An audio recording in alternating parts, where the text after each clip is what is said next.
ಅಕ್ಷತಾ ಅವರೇ, ನಂಬರ್ 3 ಯಾವ ತರ ಇರುತ್ತೆ 2025? 3 ಅಂದ್ರೆ ಅದು ಗುರುವಿನ ಸಂಖ್ಯೆ. ಈ ವರ್ಷ 2025 ಬಂದು 9 ಕುಜನ ಸಂಖ್ಯೆ ಅಲ್ವಾ. ಸೊ ಹಾಗಾಗಿ ಇಲ್ಲಿ ಗುರುವಿನ ಆಶೀರ್ವಾದ ಕೂಡ ಇದೆ. ಕುಜ ಅಂತ ಬಂದಾಗ ಅಲ್ಲಿ ಕಮಾಂಡರ್ ಪೊಸಿಷನ್.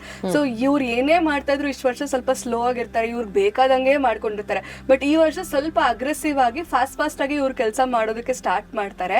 ಇವರ ಹೆಲ್ತ್ ಅಲ್ಲಿ ತುಂಬಾ ಸೀನಿಯರ್ ಸಿಟಿಸನ್ಸ್ ಯಾರು ಇರ್ತಾರೆ ಅವರು 3 ಬಾರ್ನ್ ಇರೋರು ಈ ವರ್ಷ ಸ್ವಲ್ಪ ಡಯಾಬಿಟಿಸ್ ಅಥವಾ BP ಈ ತರ ಎಲ್ಲ 40+ ಏಜ್ ಇರೋರ್ಗೂ ಕೂಡ ನಾವ್ ಎಕ್ಸ್ಪೆಕ್ಟ್ ಮಾಡಬಹುದು. ಹೆಲ್ತ್ ಹುಷಾರು. ಸೊ ಇವರ ಲಕ್ಕಿ ಡೇಟ್ಸ್ ಯಾವುದು ಈ ವರ್ಷ? Lucky dates 1, 2, 3 and 9. Lucky colour yellow.